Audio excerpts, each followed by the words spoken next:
ਹਮ ਪਰ ਅਬ ਐਸੇ ਆਪ ਜੀ ਸਾਡੇ ਉੱਤੇ ਐਸੀ ਕਿਰਪਾ ਕਰੋ, ਜਨਮ ਮਰਨ ਪੁਨ ਪਾਏ ਨ ਕੈਸੇ। ਅਸੀਂ ਫਿਰ ਦੁਬਾਰਾ ਜਨਮ ਮਰਨ ਦੇ ਗੇੜ ਦੇ ਵਿੱਚ ਨਾ ਭਟਕੀਏ। ਕਹਿ ਕਬੀਰ ਸੁਨ ਹੋਰੇ ਸੰਤੋ, ਖੇਤ ਹੀ ਕਰੋ ਨਬੇਰਾ, ਅਬ ਕੀ ਬਾਰ ਬਖਸ਼ ਬੰਦੇ ਕੋ ਬਹੁਰ ਨਾ, ਭਉ ਜਲ ਫੇਰਾ।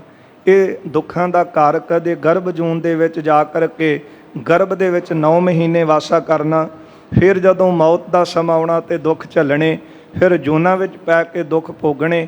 ਆਪ ਕਿਰਪਾ ਕਰੋ, ਤੁਹਾਡੀ ਸ਼ਰਨ ਵਿੱਚ ਆਇਆ, ਸਾਡਾ ਜਨਮ ਮਰਨ ਕੱਟਿਆ ਜਾਵੇ। ਸ਼੍ਰੀ ਮੁਖ ਤੇ ਉਚਰਿਓ ਬਨ ਗੁਰਮੁਖ। ਇਹਨਾਂ ਦੀ ਬੇਨਤੀ ਨੂੰ ਸੁਣ ਕੇ ਸਤਿਗੁਰੂ ਜੀ ਨੇ ਕਿਹਾ, ਜੇ ਜਨਮ ਮਰਨ ਕੱਟਣਾ ਚਾਹੁੰਦੇ ਹੋ ਤੇ ਫਿਰ ਗੁਰਮੁਖ ਬਣੋ। ਗੁਰਮੁਖ ਦਾ ਭਾਵ ਕੀ ਹੈ ਉਹ ਅੱਗੇ ਸਤਿਗੁਰੂ ਦੱਸਣਗੇ। ਤਿਆਗੋ ਕਰਮ ਜੋ ਕਰਤੇ ਮਨਮੁਖ। ਗੁਰਦੇਵ ਕਹਿੰਦੇ ਹਨ ਜਿਹੜੇ ਮਨਮੁਖ ਕਰਮ ਕਰਦੇ ਹਨ ਉਹ ਤਿਆਗ ਦਿਓ, ਜਾਂ ਮਨਮੁਖ ਬਣ ਕੇ ਕਰਮ ਕਰਨੇ ਉਹਨਾਂ ਦਾ ਤਿਆਗ ਕਰੋ। ਜੇ ਗੁਰਮੁਖ ਬਣੋ ਤੇ ਤੁਹਾਡਾ ਜਨਮ ਮਰਨ ਕੱਟਿਆ ਜਾਵੇ। ਪੁਨ ਪੁੱਛਿਓ ਸਭ ਭੇਦ ਬਤਾਵੋ। ਇਹ ਫਿਰ ਸਤਿਗੁਰਾਂ ਨੂੰ ਬੇਨਤੀ ਕਰਨ ਲੱਗੇ, ਮਹਾਰਾਜ ਕਿਰਪਾ ਕਰੋ, ਸਾਨੂੰ ਇਹ ਸਾਰਾ ਭੇਦ ਖੋਲ ਕੇ ਸਮਝਾਵੋ। ਗੁਰਮੁਖ ਮਨਮੁਖ ਕਹਿ ਸਮਝਾਵੋ। ਗੁਰਮੁਖ ਅਤੇ ਮਨਮੁਖ ਬਾਰੇ ਸਮਝਾਵੋ। ਸੁਣਿਆ ਤੇ ਪਹਿਲਾਂ ਵੀ ਹੈ, ਪਰ ਆਪ ਕਿਰਪਾ ਕਰਕੇ ਇਹ ਖੋਲ ਕੇ ਸਮਝਾਵੋ, ਸਾਰਾ ਭੇਦ ਸਾਡੀ ਸਮਝ ਵਿੱਚ ਪਾਵੋ ਕਿ ਗੁਰਮੁਖ ਤੇ ਮਨਮੁਖ ਵਿੱਚ ਕੀ ਭੇਦ ਹੈ। ਜਬ ਹਮ ਲੱਛਣ ਲੇਹ ਪਛਾਨ। ਜਦੋਂ ਅਸੀਂ ਗੁਰਮੁਖ ਤੇ ਮਨਮੁਖ ਦੇ ਲੱਛਣ ਜਾਣ ਲਵਾਂਗੇ, ਤਬ ਹਮ ਧਰੇ ਗੁਰੂ ਬਚਮਾਨ। ਮਹਾਰਾਜ ਤੁਹਾਡੇ ਬਚਨਾਂ ਨੂੰ ਅਸੀਂ ਫਿਰ ਕਮਾਵਾਂਗੇ, ਜਿਸ ਤਰ੍ਹਾਂ ਤੁਸੀਂ ਸਾਨੂੰ ਸਿੱਖਿਆ ਦਿਓਗੇ ਉਹਦੀ ਕਮਾਈ ਕਰਾਂਗੇ। ਸ਼੍ਰੀ ਮੁਖ ਤੇ ਫੁਰਮਾਵਨ ਕੀਨ। ਇਹਨਾਂ ਦੀ ਬੇਨਤੀ ਸੁਣ ਕੇ ਗੁਰੂ ਅਰਜਨ ਦੇਵ ਸਾਹਿਬ ਜੀ ਨੇ ਬਚਨ ਕਿਹਾ, ਗੁਰਮੁਖ ਮਨਮੁਖ ਦਵੈ ਬਿਦ ਤੀਨ। ਮਹਾਰਾਜ ਕਹਿੰਦੇ ਨੇ ਗੁਰਮੁਖ ਤੇ ਮਨਮੁਖ ਇਹ ਤਿੰਨ ਤਰ੍ਹਾਂ ਦੇ ਹਨ। ਗੁਰਮੁਖ ਵੀ 3 ਤਰ੍ਹਾਂ ਦੇ ਤੇ ਮਨਮੁਖ ਵੀ 3 ਤਰ੍ਹਾਂ ਦੇ ਹਨ। ਇੱਕ ਗੁਰ ਸੁਖ ਗੁਰਮੁਖ ਤਰ ਦੂਜੋ। ਹਾਂ, ਇੱਕ ਜਿਹੜਾ ਹੈ ਉਹ ਮਹਾਰਾਜ ਕਹਿੰਦੇ ਹਨ ਇਹ 3 ਤਰ੍ਹਾਂ ਦੀਆਂ 3 ਵਿਧੀਆਂ ਹਨ। ਸੁਣੋ, ਇੱਕ ਜਿਹੜਾ ਹੈ ਉਹ ਗੁਰਮੁਖ ਤਰ ਦੂਜੋ। ਪਹਿਲਾ ਜਿਹੜਾ ਗੁਰਮੁਖ ਹੈ ਉਹ ਮਨ ਸੁਖ, ਤੇ ਦੂਜਾ ਹੈ ਗੁਰਮੁਖ ਤਰ। ਗੁਰਮੁਖ ਤਰ ਦੂਜਾ ਹੈ। ਗੁਰਮੁਖ ਤਮ ਨੀਕੋ ਲਖ ਤੀਜੋ। ਗੁਰਮੁਖ ਤਮ ਤੀਜੋ ਲਖ ਨੀਕੋ, ਤੇ ਤੀਜਾ ਹੈ ਗੁਰਮੁਖ ਤਮ। ਇਹ 3 ਤਰ੍ਹਾਂ ਦਾ ਇਹਨਾਂ ਦਾ ਹੈ। ਪਹਿਲਾ ਗੁਰਮੁਖ, ਫਿਰ ਗੁਰਮੁਖ ਤਰ, ਫਿਰ ਗੁਰਮੁਖ ਤਮ ਤੀਜਾ ਹੈ। ਪੀਠ ਕੋ ਕਰਮਨ ਕੋ ਜਿਨ ਦੀਨ। ਜਿਨ੍ਹਾਂ ਨੇ ਕੁਕਰਮਾਂ ਨੂੰ ਪਿੱਠ ਕਰ ਦਿੱਤੀ ਹੈ, ਮਾੜੇ ਕੰਮਾਂ ਨੂੰ ਪਿੱਠ ਕੀਤੀ ਹੈ। ਗੁਰੂ ਬਚਨ ਸਨਮੁਖ ਮੁਖ ਕੀਨ। ਗੁਰੂ ਦੇ ਬਚਨਾਂ ਵੱਲ ਆਪਣਾ ਮੁਖ ਕੀਤਾ ਹੈ। ਜਿਹੜੇ ਗੁਰੂ ਦੇ ਸਨਮੁਖ ਰਹਿੰਦੇ ਹਨ, ਕੋ 300 ਜੇ ਕਰਹਿ ਚੰਗਿਆਈ। ਜੇ ਕੋਈ ਉਹਨਾਂ ਦੇ ਨਾਲ ਭਲਾਈ ਕਰਦਾ ਹੈ, ਸਤ ਜਾਣੇ ਤਿਸ ਕੀ ਭਲਾਈ। ਜੇ ਕੋਈ ਚੰਗਾ ਉਹਨਾਂ ਨਾਲ ਕਰਦਾ ਹੈ ਤੇ ਉਹਨਾਂ ਦਾ ਸਦਾ ਭਲਾ ਚਾਹੁੰਦੇ ਹਨ। ਚੇਤਨਾ ਵਿਸਾਰੈ ਚਾਹੇ ਉਪਕਾਰ। ਕਦੇ ਵੀ ਉਹਨਾਂ ਦਾ ਉਪਕਾਰ ਆਪਣੇ ਚਿੱਤ ਚੋਂ ਭੁਲਾਉਂਦੇ ਨਹੀਂ ਹਨ। ਸਭ ਕੋ ਭਲੋ ਕਰੈ ਇੱਕ ਸਾਰਾ। ਇੱਕੋ ਸਾਰ ਦੇ ਵਿੱਚ ਸਾਰਿਆਂ ਦਾ ਭਲਾ ਕਰਦੇ ਹਨ। ਇਹੋ ਗੁਰਮੁਖ ਕੇ ਲਖੀਐ ਲੱਛਣ। ਇਹ ਗੁਰਮੁਖ ਦੇ ਲੱਛਣ ਹਨ, ਜਾਣ ਲਓ। ਕੌਣ ਹੈ ਗੁਰਮੁਖ?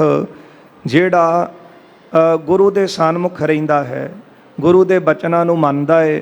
ਜੇ ਕੋਈ ਉਹਨਾਂ ਨਾਲ ਚੰਗਾ ਕਰਮ ਕਰਦਾ ਹੈ ਤੇ ਉਹਦੀ ਭਲਾਈ ਉਹ ਚੇਤੇ ਰੱਖਦਾ ਹੈ, ਭੁਲਾਉਂਦਾ ਨਹੀਂ ਕਿ ਮੇਰਾ ਇਹਨੇ ਇਹ ਕੰਮ ਸਵਾਰਿਆ ਸੀ। ਉਹ ਹਮੇਸ਼ਾ ਉਹਨੂੰ ਯਾਦ ਰੱਖਦਾ ਹੈ, ਉਪਕਾਰ ਕਰਦਾ ਹੈ, ਉਹਨੂੰ ਗੁਰਮੁਖ ਕਿਹਾ ਜਾਂਦਾ ਹੈ। ਸੁਨ ਗੁਰਮੁਖ ਤਰ ਜਤਾ ਵਿਚਛਨ। ਮਹਾਰਾਜ ਕਹਿੰਦੇ ਆ, ਸਿਆਣਿਓ ਸੁਣੋ, ਜਿਸ ਤਰ੍ਹਾਂ ਗੁਰਮੁਖ ਤਰ ਹੈ ਉਹਦੇ ਲੱਛਣ ਸੁਣੋ। ਤਿਆਗ ਕਰਮਨ ਕੋ ਉਰ ਧਾਰਾ। ਜਿਨ੍ਹਾਂ ਨੇ ਕੁਕਰਮਾਂ ਦਾ ਤਿਆਗ ਕਰ ਦਿੱਤਾ ਹੈ ਹਿਰਦੇ ਤੋਂ ਹੀ। ਬ੍ਰਿੰਦ ਸੁਕਰਮਨ ਅੰਗੀਕਾਰਾ। ਚੰਗੇ ਕੰਮਾਂ ਦੇ ਵਿੱਚ ਆਪਣਾ ਜੀਵਨ ਬਤੀਤ ਕਰਦੇ ਹਨ। ਜੋ ਕਾਰਜ ਕਿਸ ਕੋ ਹੋਏ ਸਕ ਹੈ। ਜੇ ਕਿਤੇ ਉਹਨਾਂ ਕੋਲੋਂ ਕਿਸੇ ਦਾ ਕੰਮ ਸਵਾਰਿਆ ਜਾਵੇ, ਕਰਹਿ ਭਲੋ ਖੋਟੋ ਨਹਿ ਤਾਕ ਹੈ। ਹਮੇਸ਼ਾ ਭਲਾਈ ਕਰਦੇ ਹਨ, ਕਦੇ ਵੀ ਕਿਸੇ ਦਾ ਬੁਰਾ ਨਹੀਂ ਸੋਚਦੇ। ਜੋ ਨਰ ਆਪਨ ਕਰਹਿ ਅਪਕਾਰ। ਜੇ ਕੋਈ ਉਹਨਾਂ ਦਾ ਕੋਈ ਵਿਗਾੜ ਵੀ ਕਰਦਾ ਹੈ, ਉਹਨਾਂ ਦਾ ਨੁਕਸਾਨ ਵੀ ਕਰਦਾ ਹੈ, ਤਿਸ ਪਰ ਇਹ ਠਾਨੈ ਉਪਕਾਰ। ਜਿਹੜਾ ਗੁਰਮੁਖ ਤਰ ਹੁੰਦਾ ਹੈ ਉਹਦਾ ਜੀਵਨ ਇਸ ਤਰ੍ਹਾਂ ਦਾ ਹੁੰਦਾ ਹੈ ਕਿ ਹਮੇਸ਼ਾ ਉਹ ਉਹਦਾ ਵੀ ਭਲਾ ਹੀ ਮੰਗਦਾ ਹੈ, ਉਹਦਾ ਵੀ ਜਿਹੜਾ ਕੰਮ ਸਵਾਰ ਦਿੰਦਾ ਹੈ। ਜਿਸ ਤਰ੍ਹਾਂ ਸਤਿਗੁਰਾਂ ਦੇ ਬਚਨ ਪੜ੍ਹਦੇ ਹਾਂ, ਸ਼ਸਤਰ ਤੀਖਣ ਕਾਟ ਡਾਰਿਓ, ਮਨ ਨਾ ਕੀਨੋ ਰੋਸ, ਕਾਜ ਉਹਾਂ ਕੋ ਲੈ ਸਵਾਰਿਓ, ਤਿਲ ਨਾ ਦੀਨੋ ਦੋਸ। ਜਿਸ ਤਰ੍ਹਾਂ ਰੁੱਖ ਦੀ ਕਹਾਣੀ ਹੈ, ਭਾਵੇਂ ਕੋ ਪੱਥਰ ਮਾਰੇ ਪਰ ਰੁੱਖ ਆਪਣਾ ਸੁਭਾਅ ਨਹੀਂ ਛੱਡਦਾ। ਭਾਈ ਗੁਰਦਾਸ ਜੀ ਕਹਿੰਦੇ ਹਨ ਕਿ ਫਲ ਦੇ ਵੱਟ ਵਗਾਏ, ਜੇ ਕੋਈ ਵੱਟੇ ਵਗਾ ਕੇ ਮਾਰਦਾ ਤੇ ਉਹ ਰੁੱਖ ਉਹਦਾ ਬੁਰਾ ਨਹੀਂ ਸੋਚਦਾ, ਸਗੋਂ ਖਾਣ ਵਾਸਤੇ ਫਲ ਦਿੰਦਾ ਹੈ। ਫਿਰ ਵੱਢਣ ਵਾਲੇ ਤਾਰ ਤਰਨ ਦਾ, ਜੇ ਕੋਈ ਰੁੱਖ ਨੂੰ ਵੱਢਦਾ ਏ ਤੇ ਵੱਢਣ ਵਾਲੇ ਨੂੰ ਵੀ ਨਦੀ ਤੋਂ ਪਾਰ ਲਾ ਦਿੰਦਾ। ਇਸ ਤਰ੍ਹਾਂ ਗੁਰਮੁਖ ਤਰ ਦੇ ਲੱਛਣ ਹਨ। ਹਿਰਦੈ ਵਿਸਾਰਹਿ ਸਕਲ ਖੁਟਾਈ, ਆਪਣੇ ਹਿਰਦੇ ਵਿੱਚੋਂ ਜਿਹੜੇ ਮਾੜੇ ਕਰਮ ਹਨ ਉਹਨੇ ਭੁਲਾ ਦਿੱਤੇ ਨੇ, ਵਿਸਾਰ ਦਿੱਤੇ ਹਨ। ਸਹਿਜ ਸੁਭਾਇਕ ਹੋਏ ਭਲਾਈ, ਸਹਿਜ ਸੁਭਾਅ ਸਦਾ ਸਾਰਿਆਂ ਦਾ ਭਲਾ ਹੀ ਕਰਦਾ ਹੈ। ਅਬ ਗੁਰਮੁਖ ਤਮ ਕੇ ਸੁਨ ਲੱਛਨ, ਹੁਣ ਜਿਹੜਾ ਗੁਰਮੁਖ ਤਮ ਹੈ ਉਹਦੇ ਲੱਛਣ ਸੁਣੋ। ਗਿਆਨ ਸੰਪੰਨ ਵਿਸਾਲ ਵਿਚਛਨ, ਉਹ ਗਿਆਨ ਦੇ ਵਿੱਚ ਸੰਪੰਨ ਹੈ, ਆਤਮ ਗਿਆਨੀ ਹੈ, ਉਹ ਬਹੁਤ ਚਤੁਰ ਤੇ ਸਿਆਣਾ ਹੈ। ਆਤਮ ਰੂਪ ਜਥਾਵੰਤ ਜਾਨਾ, ਆਪਣੀ ਜਿਹੜੀ ਆਤਮਾ ਦਾ ਸਰੂਪ ਹੈ ਉਹਦਾ ਉਸ ਨੂੰ ਗਿਆਨ ਹੈ। ਜਿਸ ਪ੍ਰਕਾਰ ਸਤ ਗੁਰੂ ਬਖਾਨਾ, ਜਿਸ ਤਰ੍ਹਾਂ ਗੁਰੂ ਸਾਹਿਬ ਜੀ ਨੇ ਸਾਨੂੰ ਆਤਮਾ ਦਾ ਸਰੂਪ ਸਮਝਾਇਆ ਹੈ, ਉਸ ਨੇ ਆਤਮਾ ਦੇ ਸਰੂਪ ਨੂੰ ਚੰਗੀ ਤਰ੍ਹਾਂ ਜਾਣ ਲਿਆ ਹੈ। ਜਗ ਬਚਿੱਤਰਤਾ ਨਿਸ਼ਚੈ ਨਾਹੀ, ਆ ਜਿਹੜੀ ਜਗ ਨਾਨਾ ਪੁਨਾ ਜਗਤ ਦੇ ਵਿੱਚ ਦਿਸਦਾ ਹੈ, ਇਹਦੇ ਉੱਤੇ ਉਹ ਭਰੋਸਾ ਨਹੀਂ ਰੱਖਦਾ, ਕਿਉਂਕਿ ਇਹ ਸੰਸਾਰ ਹੈ ਹੀ ਨਾਸ਼ਵੰਤ। ਏਕ ਰੂਪ ਲਖੀਅਤ ਸਭ ਮਾਹੀ, ਬਸ ਸਾਰਿਆਂ ਦੇ ਵਿੱਚ ਇੱਕ ਸਰੂਪ ਪਰਮਾਤਮਾ ਦਾ ਦੇਖਦਾ ਹੈ। ਇਹ ਸੰਸਾਰ ਸੱਚਾ ਵੀ ਹੈ, ਸੱਚਾ ਇਸ ਤਰ੍ਹਾਂ ਹੈ, ਇਹੋ ਜਗ ਸੱਚੇ ਕੀ ਹੈ ਕੋਠੜੀ, ਸੱਚੇ ਕਾ ਵਿੱਚ ਵਾਸ। ਜੇ ਆਪਾਂ ਸੱਚੇ ਪਰਮਾਤਮਾ ਦਾ ਵਾਸਾ ਇਸ ਸੰਸਾਰ ਵਿੱਚ ਦੇਖੀਏ, ਫਿਰ ਤਾਂ ਇਹ ਸੰਸਾਰ ਸੱਚਾ ਹੈ, ਕਿਉਂਕਿ ਸਾਰਿਆਂ ਵਿੱਚ ਉਹ ਪਰਮਾਤਮਾ ਦੀ ਆਪਣੀ ਜੋਤ ਹੈ। ਹਾਂ, ਜੋ ਉਹਨੂੰ ਭਾਵਦਾ ਹੈ ਉਹਦੇ ਹੁਕਮ ਦੇ ਵਿੱਚ ਸਾਰਾ ਕੁਝ ਹੋ ਰਿਹਾ, ਇਹ ਸਾਰੀ ਕਾਰ, ਫਿਰ ਤਾਂ ਇਹ ਸੰਸਾਰ ਸੱਚਾ ਹੈ। ਜੇ ਪਰਮਾਤਮਾ ਦੀ ਹੋਂਦ ਨੂੰ ਵੱਖ ਕਰਕੇ ਦੇਖੀਏ ਤੇ ਫਿਰ ਸੰਸਾਰ ਵਿੱਚ ਕੁਝ ਵੀ ਸੱਚ ਹੈ ਹੀ ਨਹੀਂ। ਇਸ ਲਈ ਜਿਹੜੇ ਗੁਰਮੁਖ ਜਨ ਨੇ ਉਹ ਨਾਨਾਪਨਾ ਨਹੀਂ ਦੇਖਦੇ, ਭਾਵ ਇਹ ਮੇਰਾ ਹੈ, ਇਹ ਫਲਾਣਾ ਹੈ, ਇਹ ਬਗਾਨਾ ਹੈ, ਇਸ ਤਰ੍ਹਾਂ ਨਹੀਂ। ਉਹ ਸਾਰਿਆਂ ਵਿੱਚ ਇੱਕ ਪ੍ਰਮਾਤਮਾ ਦੀ ਜੋਤ ਨੂੰ ਦੇਖਦੇ ਹਨ। ਅਬ ਸੁਨ ਮਨਮੁਖ ਕੀ ਬਿਦ ਤੀਨ, ਮਹਾਰਾਜ ਕਹਿੰਦੇ ਹੁਣ ਤਿੰਨ ਤਰ੍ਹਾਂ ਦੇ ਮਨਮੁਖ ਹਨ, ਉਹਨਾਂ ਬਾਰੇ ਵੀ ਸੁਣੋ। ਕਿਨ ਜੇ ਤਿਨ ਸੰਗ ਨੀਕੀ ਕੀਨ, ਮਨਮੁਖ ਦਾ ਕਰਮ ਹੁੰਦਾ ਹੈ ਜੇ ਕੋਈ ਉਹਦੇ ਨਾਲ ਚੰਗਿਆਈ ਕਰੇ, ਸੋ ਵਿਸਾਰ ਠਾਨੈ ਬੁਰਿਆਈ, ਤੇ ਉਹ ਚੰਗਿਆਈ ਨੂੰ ਭੁਲਾ ਦਿੰਦਾ ਹੈ ਤੇ ਉਲਟਾ ਚੰਗਿਆਈ ਕਰਨ ਵਾਲੇ ਦੇ ਨਾਲ ਹੀ ਬੁਰਿਆਈ ਕਰਦਾ ਹੈ। ਕਿਸੇ ਸੰਗ ਭਲੋ ਨਾ ਕਰਹਿ ਕਦਾਈ, ਕਦੇ ਵੀ ਕਿਸੇ ਦਾ ਭਲਾ ਕਰਕੇ ਖੁਸ਼ ਨਹੀਂ ਹੁੰਦਾ। ਜਿਸਨੇ ਮਨ ਹੀ ਕੋ ਮੁਖ ਕੀਨ, ਮਨਮੁਖ ਉਹਨੂੰ ਕਿਹਾ ਜਾਂਦਾ ਹੈ ਜਿਹਨੇ ਆਪਣੇ ਮਨ ਨੂੰ ਮੁਖੀ ਬਣਾਇਆ ਹੈ। ਜੋ ਮਨ ਕਹਿੰਦਾ ਹੈ ਉਸੇ ਵਕਤ ਉਹ ਕਰਨ ਨੂੰ ਤਿਆਰ ਹੋ ਗਏ। ਪਰ ਮਹਾਰਾਜ ਕਹਿੰਦੇ ਗੁਰਮੁਖ ਇਸ ਤਰ੍ਹਾਂ ਨਹੀਂ ਹੁੰਦਾ। ਗੁਰਮੁਖ ਹਮੇਸ਼ਾ ਆਪਣਾ ਮਨ ਮੁਖ ਜਿਹੜਾ ਉਹ ਗੁਰੂ ਵੱਲ ਰੱਖਦਾ ਹੈ। ਇਸੇ ਤਰ੍ਹਾਂ ਜਿਹੜਾ ਬੇਮੁਖ ਹੈ, ਜਿਹੜਾ ਮਨਮੁਖ ਹੈ, ਉਹਨੇ ਆਪਣਾ ਮਨ ਜਿਹੜਾ ਉਹ ਮੁਖ ਵੱਲ ਕੀਤਾ ਹੈ। ਮਨ ਕੋ ਕਹਿਓ ਕਰਹਿ ਮਤ ਹੀਨ, ਮਨਮੁਖ ਜਿਹੜਾ ਹੈ ਉਹ ਹਮੇਸ਼ਾ ਮਾੜੇ ਕਰਮ ਹੀ ਕਰਦਾ ਹੈ। ਧਰਮ ਨ ਰਾਖੈ ਨਿੰਦਹਿ ਕਿਆ ਹੈ, ਕਦੇ ਵੀ ਧਰਮ ਨੂੰ ਨਹੀਂ ਰੱਖਦਾ, ਹਮੇਸ਼ਾ ਨਿੰਦਿਆ ਹੀ ਕਰਦਾ ਹੈ ਧਰਮੀਆਂ ਦੀ ਵੀ। ਕਪਟ ਕੂਰ ਕਰ ਲਪਟ ਤ੍ਰਿਆ ਹੈ, ਝੂਠ ਬੋਲਦਾ ਹੈ, ਧੋਖੇ ਕਰਦਾ ਹੈ ਤੇ ਇਸਤਰੀ ਦੇ ਵਿੱਚ ਆਪਣੀ ਪ੍ਰੀਤੀ ਰੱਖਦਾ ਹੈ। ਆਸਮਨ ਮੁਖ ਕੇ ਲੱਛਣ ਜਾਨ, ਪਰ ਇਸਤਰੀ ਵਿੱਚ ਪ੍ਰੀਤੀ ਰੱਖਣ ਵਾਲਾ, ਝੂਠ ਬੋਲਣ ਵਾਲਾ ਤੇ ਕਪਟੀ ਧੋਖੇਬਾਜ਼, ਇਹ ਮਨਮੁਖ ਦੇ ਲੱਛਣ ਹਨ, ਜਾਣ ਲਓ।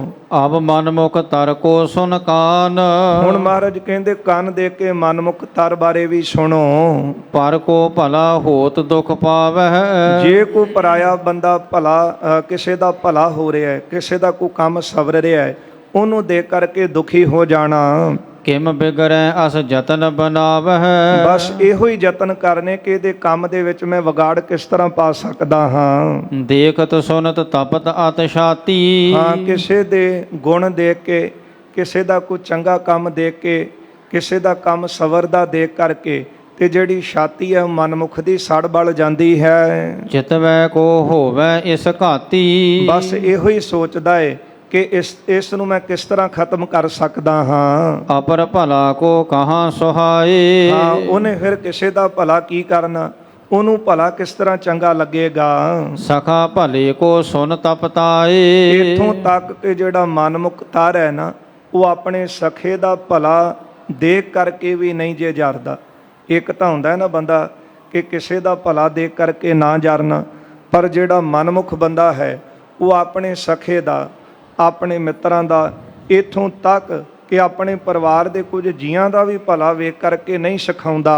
ਮੁਖ ਤੇ ਮੀਠੀ ਕਹੈ ਸੁਨਾਵੈ। ਆਪਣੇ ਮੂੰਹ ਤੋਂ ਮਿੱਠੀਆਂ ਗੱਲਾਂ ਸੁਣਾਉਂਦਾ ਹੈ, ਨਹਿ ਉਰ ਜਰੇ ਸੋ ਜਰ ਜਰ ਜਾਵੈ। ਪਰ ਹਿਰਦੇ ਕਰਕੇ ਨਹੀਂ ਜਰਦਾ, ਸਗੋਂ ਹਿਰਦਾ ਸੜ ਬਲ ਜਾਂਦਾ ਹੈ।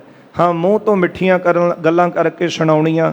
ਕਈ ਤਾਂ ਆਉਂਦੇ ਨੇ ਜੀ ਬਹੁਤ ਬਹੁਤ ਵਧਾਈਆਂ ਹੋਣ ਤੁਹਾਨੂੰ, ਪਰ ਹਿਰਦਾ ਉਹਨਾਂ ਦਾ ਸੜਿਆ ਬਲਿਆ ਹੁੰਦਾ ਹੈ। ਉਹ ਮਨਮੁਖ ਦੇ ਲੱਛਣ ਨੇ। ਆਪਣੇ ਦਾ ਭਲਾ ਵੇਖ ਕਰਕੇ ਵੀ ਨਾ ਸਿਖਾਉਣਾ।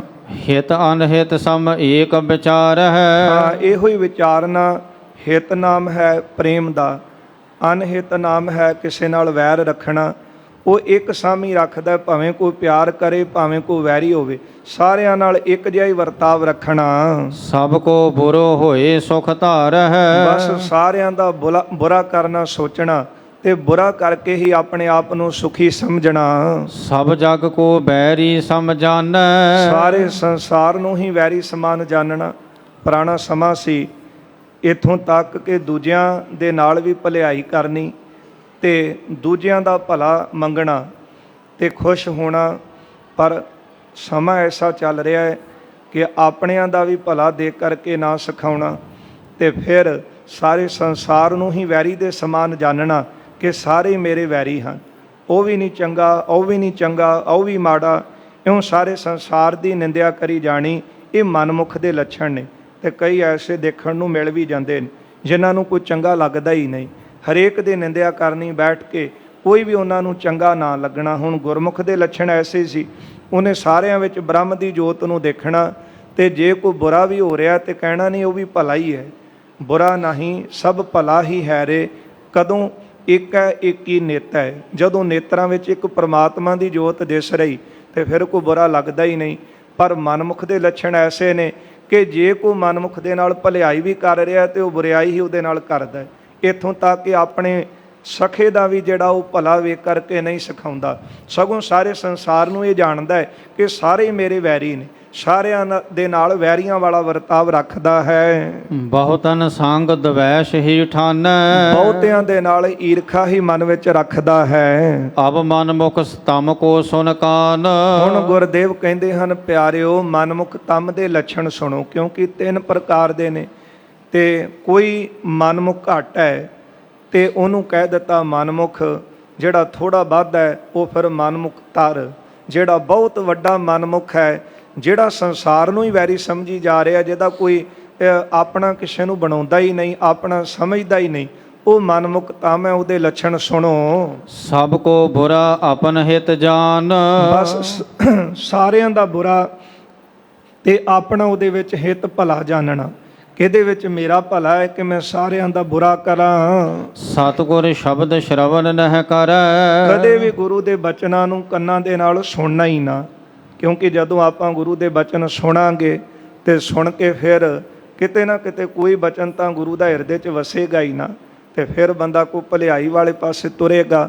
ਪਰ ਮਨਮੁਖ ਤਮ ਦੇ ਲੱਛਣ ਇਹ ਨੇ ਕਿ ਉਹਨੇ ਕਦੇ ਵੀ ਗੁਰੂ ਦੇ ਬਚਨ ਨੂੰ ਸੁਣਨ ਵਾਸਤੇ ਬੈਠਣਾ ਹੀ ਨਹੀਂ। ਕਥਾ ਪੁਰਾਨ ਕਾਨ ਨਹਿ ਧਰੈ। ਜਿਹੜੀ ਧਾਰਮਿਕ ਗ੍ਰੰਥਾਂ ਦੀ ਕਥਾ ਹੈ, ਕਦੇ ਆਪਣੇ ਕੰਨਾਂ ਦੇ ਨਾਲ ਬੈਠ ਕੇ ਨਹੀਂ ਸੁਣਨੀ। ਦਾਨ ਪੁੰਨ ਇਸ਼ਨਾਨ ਬਹੀਨ।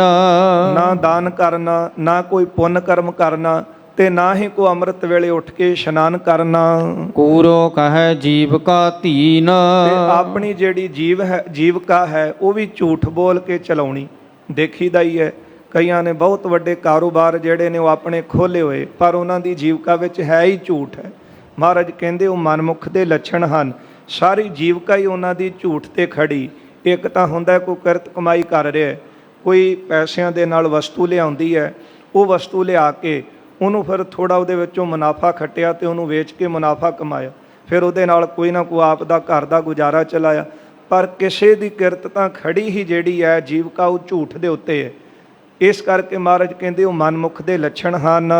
ਇਮ ਭਾਖੈ ਜਹ ਨਰ ਸਮੁਦਾਈ। ਹਾਂ, ਇਸ ਤਰ੍ਹਾਂ ਕਹਿੰਦਾ ਹੈ ਕਿ ਜਿਹੜੇ ਸਾਰੇ ਮਨੁੱਖ ਹਨ, ਹਮਹਿ ਨ ਫਲਤ ਕਰੀ ਕਿ ਭਲਿਆਈ। ਸਾਨੂੰ ਤਾਂ ਜੀ ਭਲਾਈ ਫਲਦੀ ਨਹੀਂ ਹੈ। ਇਸ ਤਰ੍ਹਾਂ ਮਨਮੁਖ ਤਮ ਕਹਿੰਦਾ ਹੈ ਕਿ ਮੈਂ ਤਾਂ ਜੀ ਕੋਈ ਚੰਗਾ ਕੰਮ ਕਰਾਂ ਤੇ ਮੇਰੇ ਨਾਲ ਮਾੜਾ ਹੋ ਜਾਂਦਾ ਹੈ। ਮੈਂ ਤਾਂ ਦਾਨ ਪੁੰਨ ਵੀ ਕਰਾਂ, ਅੰਮ੍ਰਿਤ ਵੇਲੇ ਉੱਠਾਂ, ਨਾਮ ਜਪਾਂ, ਸੰਗਤ ਕਰਾਂ ਤੇ ਮੇਰਾ ਤੇ ਫਲਾਣਾ ਨੁਕਸਾਨ ਹੋ ਜਾਂਦਾ ਹੈ। ਕਈ ਇਸ ਤਰ੍ਹਾਂ ਦੇ ਵੀ ਮਿਲ ਜਾਂਦੇ ਨੇ ਕਿ ਜੀ ਸਾਨੂੰ ਤਾਂ ਭਲਾਈ ਫਲਦੀ ਨਹੀਂ। ਇਸੇ ਤਰ੍ਹਾਂ ਅਸੀਂ ਕੋਈ ਚੰਗਾ ਕਰਮ ਨਹੀਂ ਕਰਦੇ।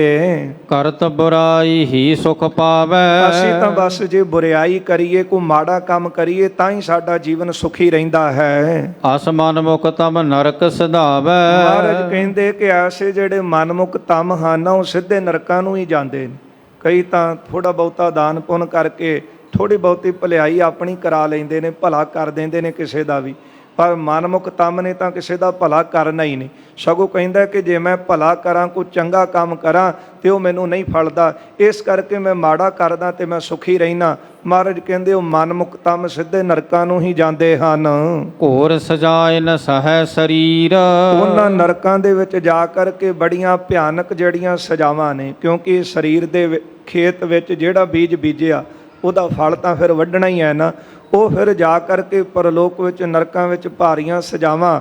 ਜਿਹੜਾ ਸੂਖਮ ਸਰੀਰ ਹੈ, ਇੱਕ ਤਾਂ ਆਹ ਸਰੀਰ ਹੈ ਸਥੂਲ ਜਿਹੜਾ 5 ਤੱਤਾਂ ਦਾ ਹੈ, ਪਰ ਇਹ ਤਾਂ ਜਦੋਂ ਸੰਸਕਾਰ ਹੁੰਦਾ ਹੈ ਤੇ ਸਾਰਾ ਸਰੀਰ ਰਾਖ ਬਣ ਜਾਂਦਾ ਹੈ। ਪਰ ਜਿਹੜਾ ਸੂਖਮ ਸਰੀਰ ਹੈ ਜਿਹਨੂੰ ਸਜ਼ਾਵਾਂ ਮਿਲਦੀਆਂ ਨੇ ਪਰਲੋਕ ਵਿੱਚ ਨਰਕਾਂ ਵਿੱਚ, ਉਹਨੂੰ ਫਿਰ ਉੱਥੇ ਭਾਰੀ ਸਜ਼ਾਵਾਂ ਮਿਲਦੀਆਂ ਹਨ। ਜਨਮ ਮਰਨ ਕੀ ਪੁਨ ਪੁਨ ਪੀਰ। ਉਹ ਫਿਰ ਜਨਮ ਮਰਨ ਦੀ ਪੀੜਾ ਦੇ ਵਿੱਚ ਬਾਰ-ਬਾਰ ਜਿਹੜਾ ਹੈ ਉਹ ਪੈਂਦਾ ਹੈ। ਜਮ ਜਮ ਮਰੈ, ਮਰੈ ਫਿਰ ਜੰਮੈ, ਬਹੁਤ ਸਜਾਏ ਪਿਆ ਦੇਸ਼ ਲੰਮੈ। ਇਹ ਵੱਡਾ ਸੰਸਾਰ ਵੀ ਜਿਹੜਾ ਇਹਦਾ ਆਵਾਗਾਉਣੇ ਦੇਸ਼ ਦੀ ਤਰ੍ਹਾਂ ਹੈ। ਕਦੇ ਕਿਤੇ ਉਤਾਰਾ ਕਰ ਲੈਣਾ, ਕਦੇ ਕਿਤੇ ਉਤਾਰਾ ਕਰ ਲੈਣਾ, ਕਦੇ ਕਰਮਾਂ ਅਨੁਸਾਰ ਕਿਸੇ ਜੂਨ ਦੇ ਵਿੱਚ ਜਾਣਾ, ਕਦੇ ਕਿਸੇ ਜੂਨ ਵਿੱਚ ਜਾਣਾ।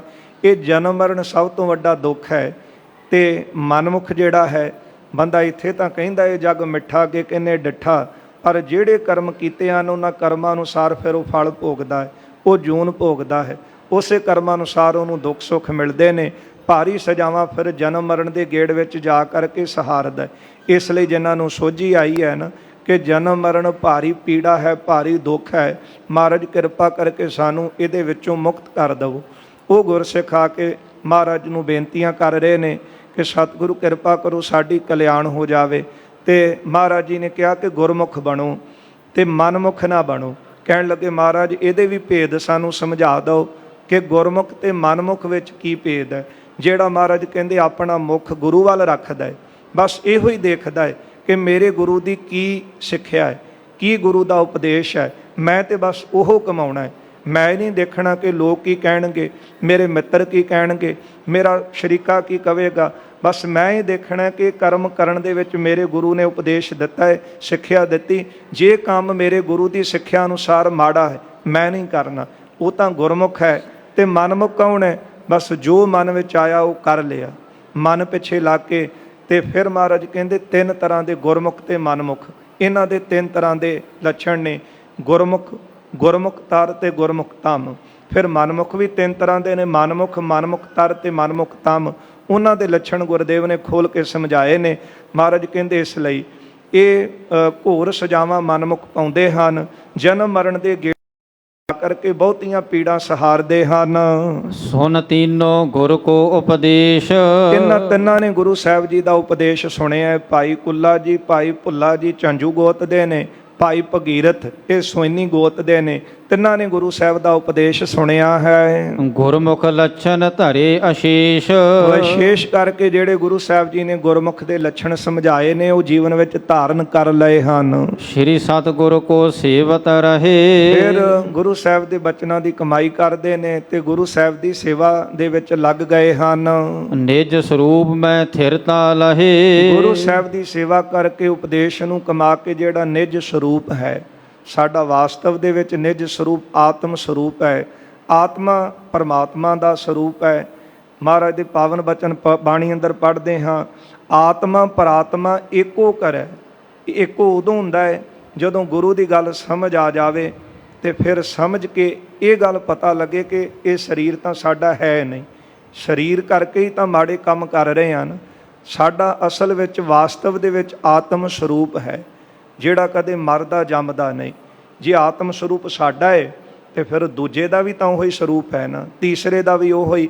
ਹੁਣ ਵੈਰ ਕਿਹਦੇ ਨਾਲ ਕਰੀਏ? ਸਾਰਾ ਹੈ ਹੀ ਪਰਮਾਤਮਾ ਦਾ ਆਪਣਾ ਹੀ ਪਸਾਰਾ। ਨਿਜ ਘਰ ਮਹਿਲ ਪਾਵੋ ਸੁਖ ਸਹਿਜੇ, ਬਹੁਰ ਨਾ ਹੋਏਗੋ ਫੇਰਾ। ਮਹਾਰਾਜ ਕਹਿੰਦੇ ਜਿਹੜੇ ਨਿਜ ਘਰ ਦੇ ਵਿੱਚ ਟਿਕ ਜਾਂਦੇ ਹਨ, ਉਹਨਾਂ ਦਾ ਫਿਰ ਆਵਾਗਾਉਣ ਦੇ ਚੱਕਰ ਵਿੱਚ ਉਹ ਭਟਕਦੇ ਨਹੀਂ, ਉਹ ਫਿਰ ਬਾਰ-ਬਾਰ ਫੇਰਿਆਂ ਦੇ ਵਿੱਚ ਨਹੀਂ ਆਉਂਦੇ। ਇਉਂ ਗੁਰੂ ਸਾਹਿਬ ਦਾ ਉਪਦੇਸ਼ ਸੁਣ ਕੇ ਇਹਨਾਂ ਨੇ ਬਚਨ ਮੰਨਿਆ ਹੈ, ਸੇਵਾ ਕਰਕੇ ਨਿਜ ਸਰੂਪ ਦੀ ਪਛਾਣ ਕੀਤੀ ਹੈ। ਇਸ ਤਰ੍ਹਾਂ ਇਹਨਾਂ ਦੀ ਕਲਿਆਣ ਹੋਈ। ਇਹ ਗੁਰੂ ਸਾਹਿਬ ਦਾ ਉਪਦੇਸ਼ ਸਾਡੇ ਸਾਰਿਆਂ ਲਈ ਸਾਂਝਾ ਹੈ, ਕਮਾਉਣ ਵਾਲਾ ਹੈ। ਗੁਰੂ ਚਰਨਾਂ ਵਿੱਚ ਬੇਨਤੀ ਕਰੀਏ, ਜਿਸ ਤਰ੍ਹਾਂ ਸਿੱਖਾਂ ਨੇ ਕੀਤੀ ਸੀ, ਮਹਾਰਾਜ ਇਹ ਲੱਛਣ ਤਾਂ ਸਮਝ ਆ ਗਏ, ਪਰ ਹੁਣ ਤੁਸੀਂ ਕਿਰਪਾ ਕਰੋ ਅਸੀਂ ਕਮਾਈ ਕਰ ਸਕੀਏ ਤੇ ਤੁਹਾਡੇ ਸਨਮੁਖ ਰਹੀਏ, ਗੁਰਮੁਖ ਬਣੀਏ, ਇਹ ਜੀਵਨ ਸਫਲਾ ਕਰ ਸਕੀਏ। ਇੱਥੋਂ ਤੱਕ ਵਿਚਾਰਾਂ ਕਰਦਿਆਂ ਹੋਈਆਂ ਭੁੱਲਾਂ ਚੁੱਕਾਂ ਦੀ ਖਿਮਾ ਕਰ ਦੇਣੀ ਜੀ, ਅੱਗੇ ਵਾਸਤੇ ਅਸੀਸ ਦੇਣੀ। ਆਓ ਦੋ ਪੰਕਤੀਆਂ ਖੀਲੀਆਂ ਸਰਵਣ ਕਰੀਏ, ਇੱਥੇ ਫਤਿਹ ਬੁਲਾਈਏ ਜੀ। ਸ਼੍ਰੀ ਸਤਿਗੁਰ ਕੋ ਸੇਵਤ ਰਹੇ, ਨਿਜ ਸਰੂਪ ਮਹਿ ਥਿਰਤਾ ਲਹੇ। ਵਾਹਿਗੁਰੂ ਜੀ ਕਾ ਖਾਲਸਾ, ਵਾਹਿਗੁਰੂ ਜੀ ਕੀ ਫਤਿਹ।